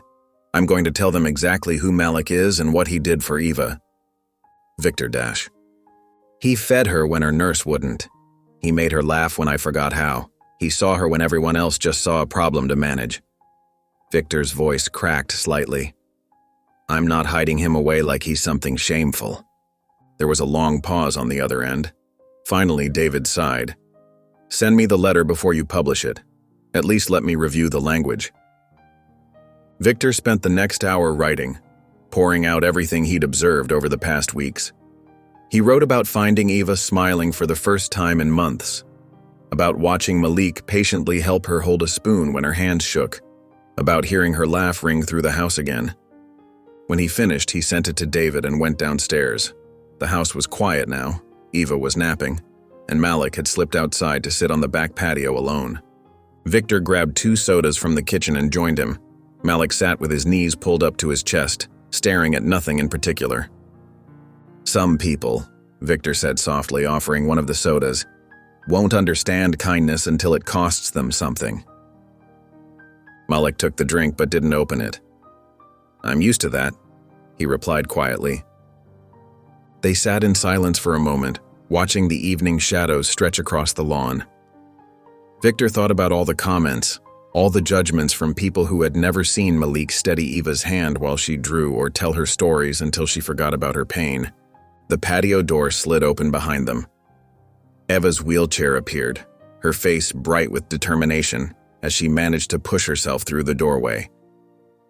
"What are you two doing out here?" she demanded. "Come inside. Malik promised to teach me how to make shadow puppets, and it's getting dark enough now." Victor couldn't help but smile at her enthusiasm. She had that spark back in her eyes, the one he'd thought was lost forever after her mother died. "Come on," Eva insisted, reaching for both their hands. Malik stood first, careful not to spill his unopened soda. Victor followed, watching as Eva grabbed their fingers and pulled them toward the warm light spilling from inside. Whatever storm was coming from the article, from the judgments and whispers, he knew this was right. This odd, unexpected family they were building, it was more real than any carefully managed public image could ever be. They followed Eva inside, leaving the growing darkness and all its shadows behind them. The morning sun had barely cleared the trees when Malik stood at the edge of Victor's property, his worn backpack clutched tight against his chest.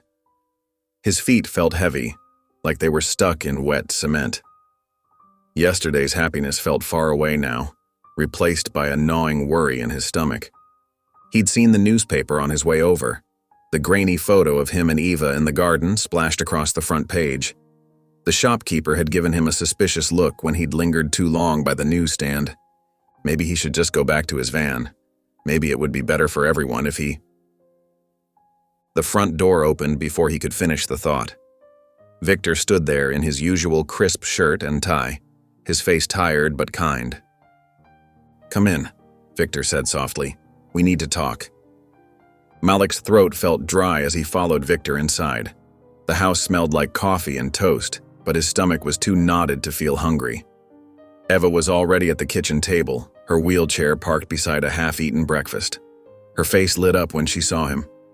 "Malik, you're late today. I saved you some orange juice." Victor pulled out a chair for Malik, then sat down between them both. He folded his hands on the table, reminding Malik of teachers before they delivered bad news. "There's something we need to discuss," Victor began. "Both of you." He pulled out his phone and showed them the article. "Someone took pictures of us yesterday in the garden. They wrote a story about our family that isn't very nice." Eva leaned forward, squinting at the screen.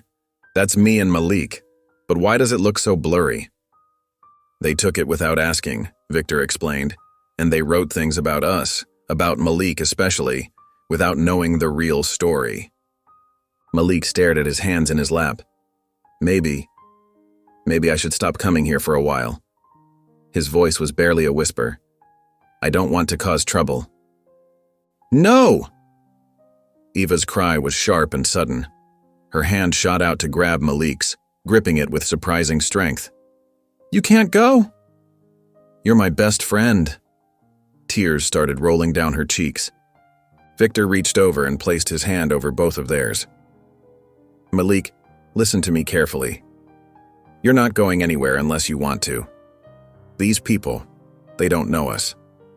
They don't know how you helped Eva when no one else could. They don't know about the banana or the stories or the way you taught her to hold her spoon again." Malik looked up, surprised to see moisture in Victor's eyes too. "But," Victor continued, "we can tell them.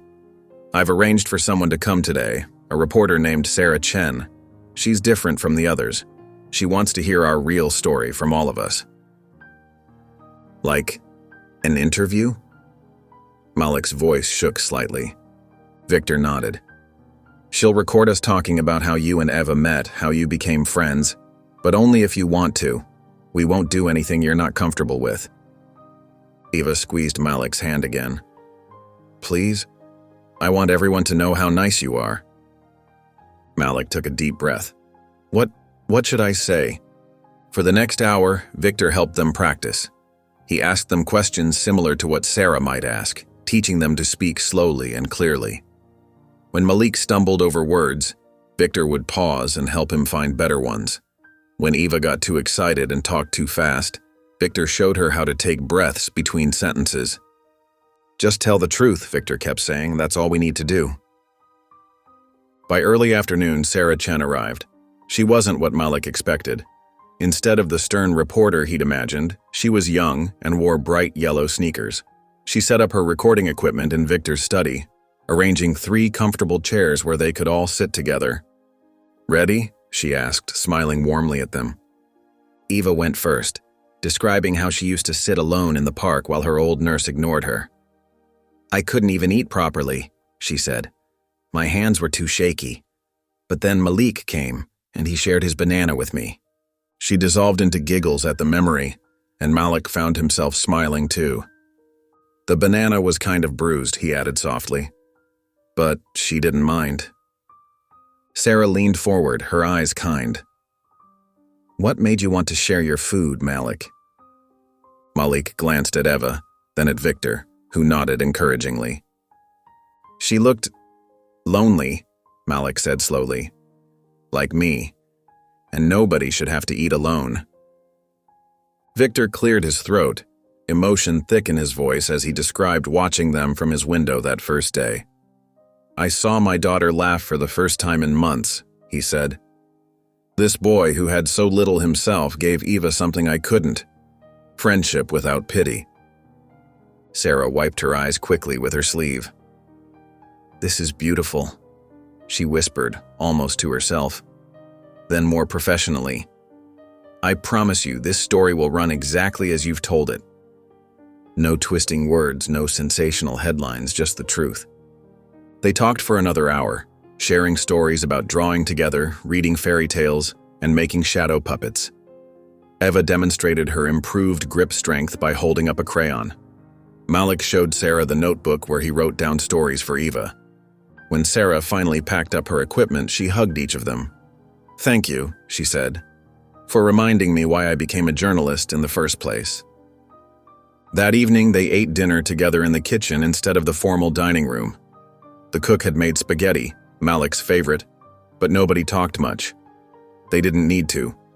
Eva's hand would occasionally reach over to touch Malik's arm, as if making sure he was still there. Victor kept glancing at both children with a soft, protective expression. The truth was out there now, for better or worse, but in that moment, sharing pasta and warm garlic bread, they were just a family having dinner together. And somehow, that felt like the biggest truth of all.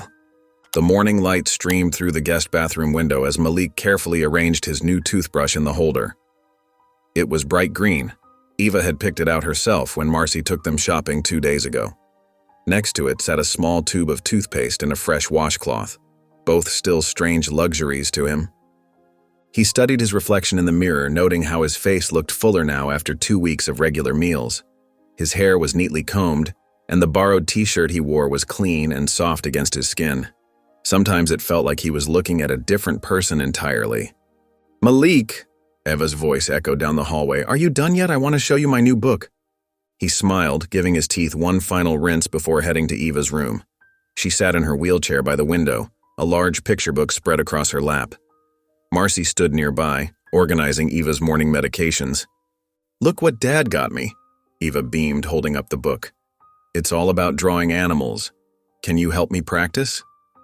"Of course," Malik said, pulling up a chair beside her. He noticed how steady her hands were now as she turned the pages, so different from when they first met. "You're my best friend," Eva declared suddenly, looking up at him with complete certainty.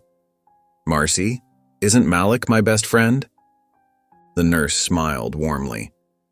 "He certainly is, sweetheart. The very best." From his study down the hall, Victor overheard the exchange. He set down his coffee cup, a thoughtful expression crossing his face. The interview had run in the paper yesterday, a beautiful, honest piece that had already generated hundreds of supportive comments online. But it had also made him realize something important. This arrangement, as wonderful as it was, remained precarious. Later that morning, while Eva and Malik were absorbed in their drawing lesson, Victor made a phone call to Patricia Chen, a social worker he'd known for years through his charitable foundation work. "I need your guidance," he said quietly into the phone, closing his office door. "There's a boy, the one from the newspaper article. I want to explore legal options. Guardianship, possibly more." Patricia's voice was warm but professional. "Tell me everything." Victor spent the next hour sharing Malik's story, what he'd learned about the boy's background, and how seamlessly he'd become part of their daily life. Patricia listened carefully, taking notes and asking occasional questions. "It won't be simple," she warned, "but it's not impossible. I'll start looking into it quietly. We don't want to spook him or trigger any system alerts yet." "Thank you," Victor said. "And Patricia?" "Not a word to anyone for now." Meanwhile, in Eva's room, the children had moved on from drawing to looking through Eva's special memory box, a painted wooden chest that held treasures from her mother. Eva pulled out a delicate silver locket on a chain. "This was my mom's," she said softly, her small fingers working to open the clasp. "Dad gave it to her on their wedding day. Look, that's her." Malik leaned closer to see the tiny photograph inside the locket. His breath caught in his throat. The woman in the picture was smiling broadly, her eyes crinkled at the corners, long dark hair falling past her shoulders. He knew that face. It had been a cold morning, maybe 2 years ago. He'd been sitting outside his mother's office building, waiting for her shift to end. A kind woman in a blue coat had stopped, concerned about a child alone so early. She'd given him half of her sandwich and talked to him about school while they waited. She'd mentioned having a little girl at home. That woman had been Eva's mother. Malik stared at the photo, his heart pounding. Should he say something? Would it make Eva sad? Would it change things somehow? After a moment, he decided to keep the memory to himself, like a secret treasure tucked away in his own heart. She's beautiful, he said instead, watching Eva trace her finger over the photo. She used to sing to me, Eva said. Dad says I have her smile. You do, Malik agreed, and Eva beamed. They spent the afternoon drawing together at Eva's special table, their heads bent close over sheets of paper. Eva had been practicing holding her markers more firmly, and her lines were getting stronger each day. I want to draw my family, she announced, selecting a purple marker with determination. Malik watched as she carefully drew a house first, a big rectangle with a triangle roof and lots of windows. Then she added Victor, tall and straight in his business clothes. Next came herself in her wheelchair, complete with sparkly wheels. This is Mom, she said, drawing a figure floating above the house with wings. Dad says she's our angel now. Then, to Malik's surprise, she drew another figure right next to her wheelchair. That's you, she said matter-of-factly, using her black marker to draw his curly hair. Because you're family too. Malik felt something warm and tight in his chest, like his heart was trying to grow bigger. He watched as Eva added final touches. Birds in the sky, flowers in the grass, and a big yellow sun in the corner. Perfect, she declared, holding up the picture proudly. Later that evening, after Malik had gone home and Eva was asleep, Victor found the drawing on her table. He stood there for a long time, looking at the simple figures Eva had drawn. Himself, Eva, her mother as an angel, and Malik standing right beside Eva's wheelchair, all of them smiling under the same sun. With gentle hands, Victor picked up the drawing and carried it to his study. He opened his desk drawer and pulled out a thick folder labeled Family Documents. Carefully, he placed Eva's drawing inside, right next to the guardianship information Patricia had sent over earlier. Then he sat down at his desk and began filling out the first form, his pen moving with quiet purpose across the paper. Sunlight filtered through unfamiliar curtains, casting warm patterns across Malik's face. He blinked slowly, taking in the soft bed beneath him, so different from the van's cold metal floor. Though he'd started on the carpet last night, exhaustion had eventually pulled him onto the guest room's bed, where Victor had found him asleep and carefully tucked him in. Now morning light illuminated a cream-colored note on the desk nearby. Malik padded across the plush carpet and picked it up, reading Victor's neat handwriting. Take your time waking up. You're safe here. The words made his chest tight. Safe. It had been so long since he'd felt that way. He'd almost forgotten what it meant. He ran his fingers over the smooth paper, tracing each letter as if to make sure they were real. The house was quiet except for distant kitchen sounds and Eva's occasional laughter floating up from downstairs. Malik took his time getting ready, still amazed by the luxury of hot water and fresh towels. He pulled on the clean clothes Victor had left for him, a soft blue sweater and new jeans that actually fit. After breakfast, Victor disappeared into his home office for a meeting, leaving Malik to explore the house's upper floor with Eva's blessing. Dad said you can look around, she'd told him between bites of pancake. Just don't go in the attic, that's where the Christmas decorations live and they're all tangled up. Malik wandered into Victor's study, drawn by the wall of books and photographs. Family portraits showed Eva as a baby, her mother's smile bright and familiar. Awards and certificates lined another wall, but it was a framed newspaper clipping that caught his eye. The headline jumped out at him, Local Janitor Rescues Woman in Office Fire. Beneath it was a photo that made his heart stop. His mother, younger but unmistakable, standing beside a younger Victor. She wore her cleaning uniform, looking embarrassed by the attention. Malik's hands shook as he read the article. According to the story, Danica Reynolds, his mother, had been cleaning the executive floor late one night when she smelled smoke. She'd found a woman trapped in a conference room where an electrical fire had started. Without hesitation, she'd helped the woman escape, suffering minor burns in the process. The article mentioned that the building's owner, Victor Hale, had awarded her a substantial bonus for her heroism. Malik's breath caught as memory stirred. his mother coming home one night, eyes bright with excitement. She'd taken him to the bookstore the next day, letting him pick out any book he wanted.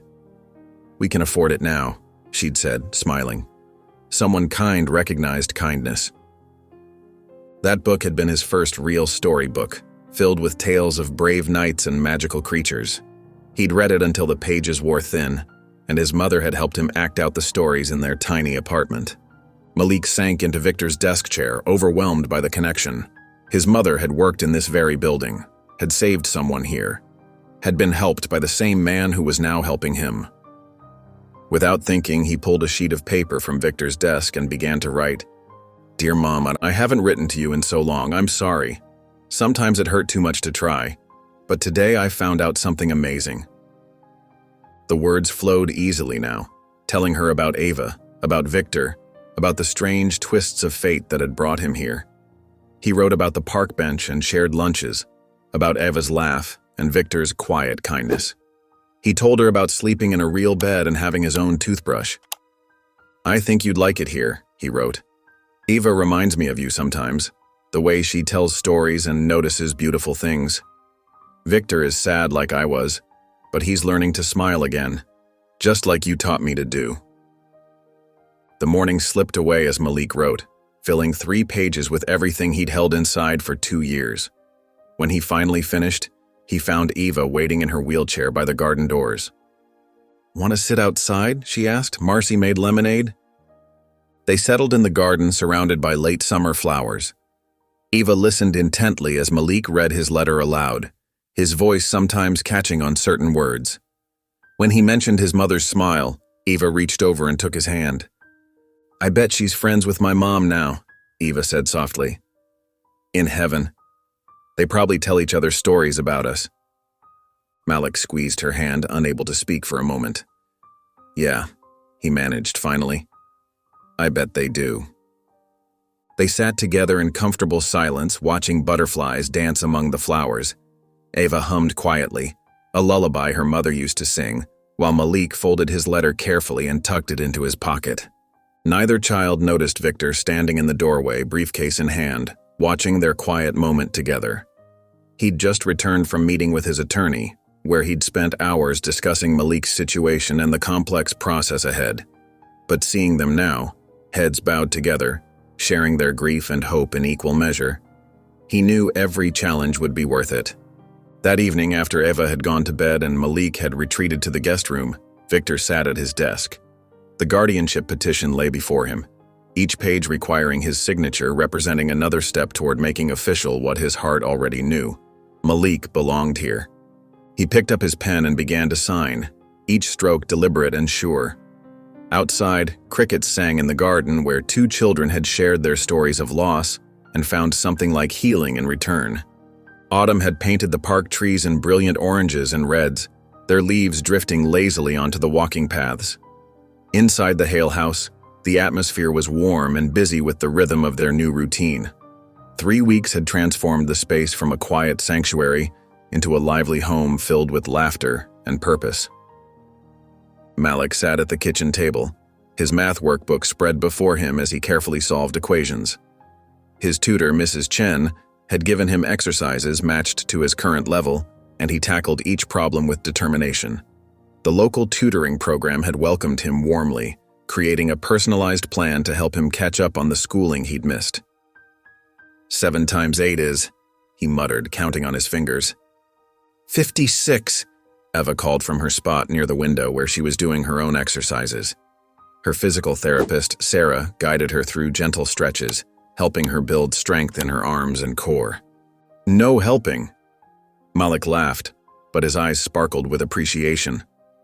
They'd developed this playful back and forth during study time, Eva showing off her quick mental math while Malik helped her practice her letters.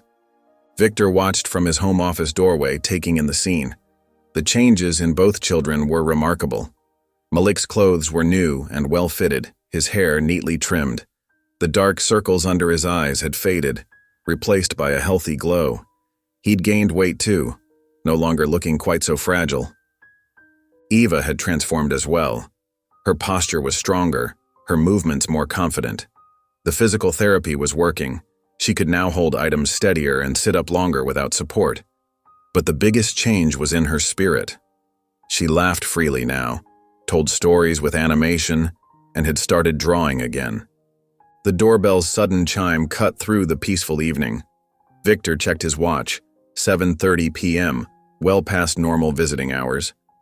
He walked to the front door, straightening his tie out of habit. A woman in a navy blazer stood on the porch, her ID badge clearly visible.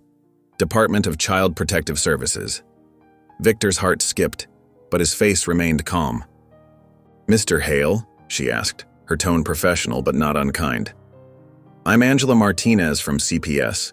We received an anonymous report about a child staying here, Malik Reynolds." Victor nodded, keeping his voice steady.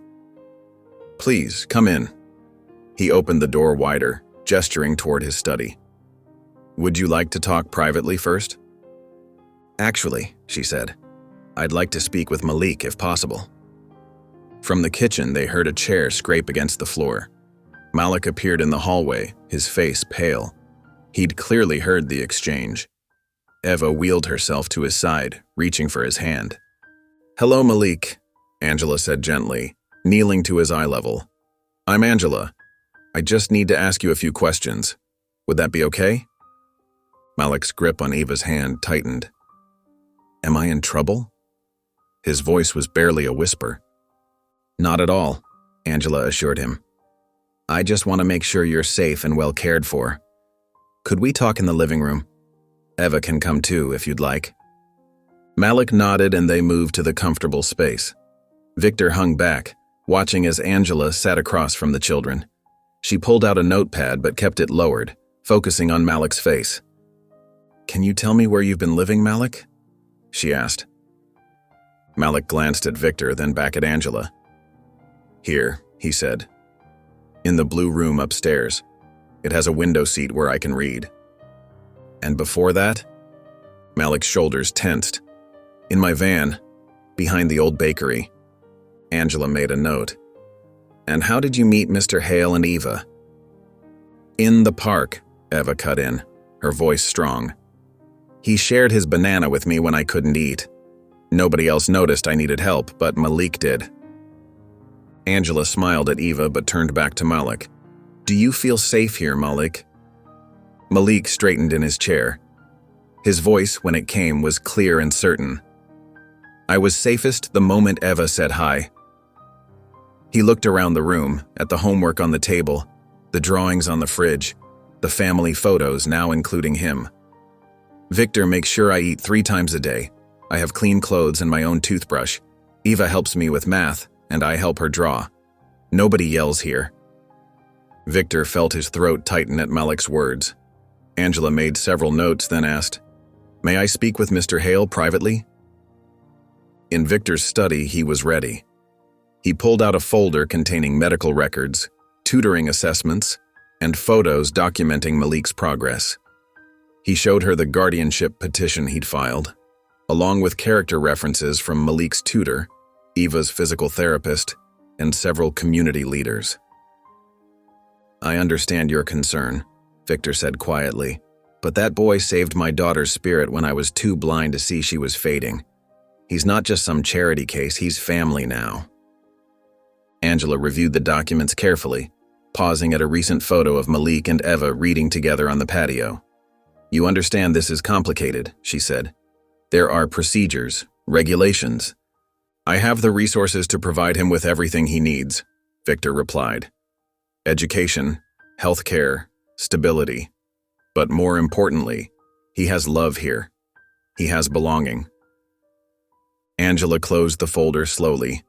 She walked back to the living room, where Malik and Eva were waiting anxiously. Kneeling beside Malik's chair, she spoke softly but clearly.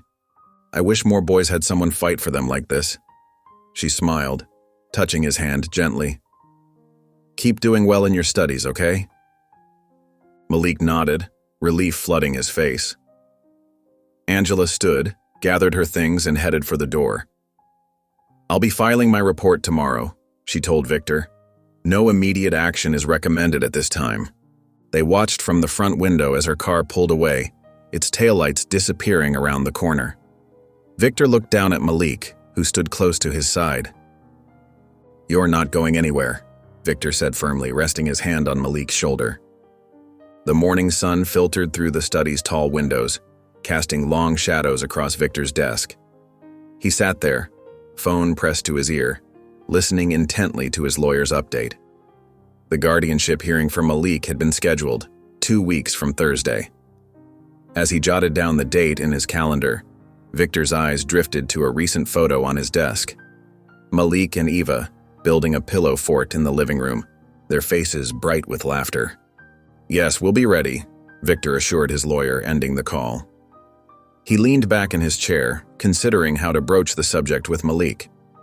The boy had been thriving these past weeks, sleeping soundly in what was now officially his room, attending tutoring sessions regularly, and forming an even deeper bond with Eva. But Victor knew from experience that conversations about permanence could be delicate. Upstairs, Malik was just finishing making his bed, something he insisted on doing himself despite the housekeeper's offers to help. The blue guest room had slowly transformed into his space. A bookshelf held his growing collection of stories, drawings decorated the walls, and his mother's photo sat carefully framed on the nightstand. He smoothed the comforter one last time, then headed downstairs for breakfast. Eva was already at the kitchen table practicing her exercises with a rubber stress ball. Her grip had improved significantly, and she beamed with pride as she showed Malik how many times she could squeeze it. "Watch this," she said, demonstrating her progress. "That's amazing," Malik encouraged, settling into his usual seat beside her. The kitchen smelled of toast and scrambled eggs, a far cry from the stale bread he used to scavenge. Victor entered, coffee mug in hand, and took his place at the table. He watched the children eat, noting how Malik no longer tried to save half his food for later. The boy had finally begun to trust that there would always be enough. "Malik," Victor said gently, "could we talk about something important after breakfast?" Malik's fork paused halfway to his mouth. A flicker of anxiety crossed his face. The old fear of bad news never quite gone. But he nodded, continuing to eat more slowly. Later, in Victor's study, Malik perched on the edge of a leather armchair. Eva had insisted on joining them, parking her wheelchair next to Malik's seat. Victor pulled his own chair closer, creating an intimate circle. "The lawyer called this morning," Victor began. "They've set a date for the guardianship hearing. Do you remember us talking about what that means?" Malik nodded, his fingers fidgeting with the hem of his shirt. "It's about staying here. Officially." "That's right." Victor leaned forward slightly. "But before we move forward, I want to ask you something very important. Do you want to stay here permanently? Not just as a visitor, but as part of this family?" The room fell silent. Malik's eyes dropped to the floor, his shoulders tensing slightly. When he spoke, his voice was barely above a whisper. "I don't want to be a problem." Victor immediately moved from his chair, kneeling before Malik so they were eye to eye. "Listen to me very carefully," he said, his voice firm but gentle. "You were never a problem. You were the answer." Malik's eyes lifted, meeting Victor's gaze. Something in those words seemed to unlock something deep inside him. His breath hitched slightly. "My mom," he started, then paused, gathering courage. "She got sick in winter. Really sick. We went to the clinic, but they wouldn't help, because she didn't have ID." His voice grew quieter. "She kept getting worse. One morning she wouldn't wake up." Eva reached over, taking Malik's hand. Her small fingers intertwined with his, offering silent support. "The group home wasn't bad at first," Malik continued. "But one night, I couldn't stop crying. I missed her so much. The staff member got angry, said I was being difficult." His free hand clenched into a fist. He yelled a lot, so I ran. Victor fought back his own emotions, maintaining steady eye contact with Malik. "You were just a little boy missing his mother. There's nothing wrong with that." Malik nodded slowly, years of held-back tears finally breaking free. "Sometimes I still talk to her. When I'm alone, I tell her about Eva and you and this house. I talked to my mom too, Eva said softly. She's always listening. They sat together in the gentle quiet of the study, letting Malik's story settle around them. Victor didn't rush to fill the silence with promises or platitudes. He simply stayed present, offering the steady support Malik needed. That evening after dinner, Eva asked to go to her room. She returned clutching something in her hand. Approaching Malik, she held out her cherished locket, the one containing her mother's photo. "Here," she said, pressing it into his palm. "Now you have someone watching over you too." Malik stared at the locket, overwhelmed. "Eva, I can't." "Yes, you can," she insisted. "My mom would want you to have it. She always helped people who needed love." The next morning dawned clear and crisp.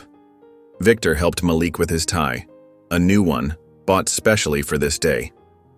Eva wore her favorite dress, her hair neatly braided.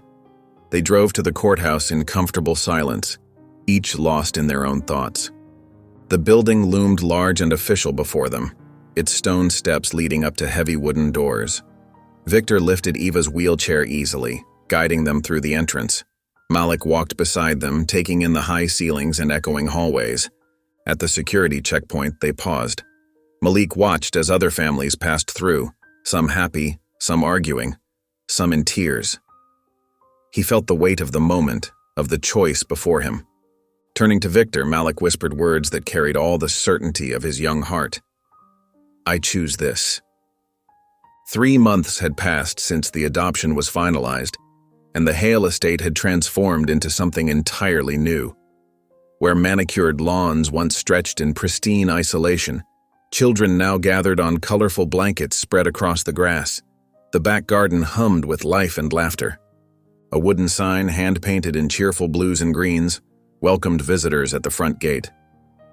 The Park Bench Project, where friendship begins. Several actual park benches, carefully restored and painted, dotted the landscape. Each one bore a small plaque with different inspirational messages about kindness and connection. On this particular afternoon, Malik sat cross-legged under a maple tree, wearing his Navy school uniform with pride. A small group of children clustered around him as he led a reading circle. His voice changed with each character, just as he used to do for Eva, drawing giggles from his audience. Eva watched from her wheelchair nearby, her posture notably stronger than months before. Her hands, once trembling and uncertain, now moved with greater control as she sketched in her drawing pad. A golden retriever named Story lay at her feet, his tail thumping gently against the ground whenever she reached down to scratch his ears. "And then," Malik read dramatically, "the wise old owl said, 'Woof!'" Story interrupted, making all the children laugh. Eva reached down to quiet him, her movements more fluid and confident after months of consistent therapy. "Story knows that's his favorite part," she explained to the other kids, her voice carrying easily across the garden. The nervous whisper of months ago had bloomed into clear speech, backed by growing self-assurance. Victor observed from the patio, taking in the scene while reviewing some paperwork, final adoption documents that needed his signature. The legal process had been long and complex, but watching Malik flourish made every bureaucratic hurdle worthwhile. The boy who once hid behind trees now led story circles and helped younger kids with their homework. As the afternoon wound down and the other children left with their parents, Malik changed out of his school uniform into comfortable clothes. It was a special day, one they had been preparing for all week. Today would have been Danica Reynolds' birthday. Victor and Malik drove in comfortable silence to the cemetery, Eva staying home with Marcy for her afternoon therapy session. They carried fresh flowers and something more precious: Malik's original notebook containing the fox and crow story, along with a published storybook, one of many that had inspired Malik's own storytelling. The cemetery was quiet, dappled with late afternoon sunshine filtering through old oak trees. Malik led the way to his mother's grave with practiced steps. The headstone was simple but well maintained, with fresh grass growing around its edges. "Hi, Mom," Malik said softly, kneeling to arrange the flowers. His fingers traced the engraved letters of her name. "I brought you something." Victor stood back, giving Malik space while remaining close enough to offer support. He watched as the boy carefully placed the notebook and storybook against the stone. "Remember when you read this to me?" Malik continued, touching the storybook's worn cover. "And then I wrote my own version here." He patted the notebook. "I still tell stories, Mom. Every day. Just like you taught me." Victor's throat tightened as he listened. He thought about Danica, the woman who had once worked in his building, whose kindness had touched lives even in passing, whose son now brought so much light to his family. After a while, Malik stood and stepped back beside Victor. Without words, Victor placed a gentle hand on his shoulder. They stood together, father and son, sharing the weight of memory and the promise of tomorrow. The drive home was peaceful, Malik looking out the window at the setting sun. When they arrived, Eva was waiting in the garden, Story at her side. The evening air was warm and sweet with the scent of grilling food. "Did you tell her about the project?" Eva asked as Malik approached. "Everything," he replied, settling into one of the garden chairs. "She would have loved it here." Victor stood at the grill, carefully flipping sandwiches, grilled cheese with tomato, everyone's favorite. The sizzle and smell of melting cheese filled the air. Story sat alertly nearby, hoping for a stray crumb. Eva wheeled herself closer to the table, her movements smooth and practiced. She had come so far from the silent, withdrawn child of months ago. Now she navigated her chair with confidence, often racing Story around the garden. Malik pulled out his newest notebook, a leather-bound journal Victor had given him, and began to read his latest story aloud. His voice carried across the garden, drawing in even the birds that hopped hopefully near their feet. Without pausing his tale, he broke off a piece of his sandwich and tossed it to them, just as he had done so many months ago with Eva. Eva watched the birds, a bright smile spreading across her face. "Same bench," she said, gesturing to where it all began. The original park bench now placed proudly in their garden. "Same boy." Malik laughed, warm and free. Just a different ending. The setting sun painted everything in soft gold. The bench that had started it all, the therapy dog dozing in the grass, the family that had found each other against all odds. Victor watched his children, his heart full. Eva, straight-backed and smiling in her wheelchair. Malik, confident and caring, sharing his stories with the world. The garden filled with golden light as evening settled in, wrapping around them like a warm embrace. Birds hopped between their feet, sharing crumbs and trust, while Story's tail thumped a gentle rhythm against the grass. Here in this space, 3 once-broken hearts had found their way to wholeness, brought together by a simple act of kindness on a park bench. If you enjoyed the story of Victor, Eva, and Malik, I handpicked this next story that you will enjoy. Please don't miss this one. Click here to watch it.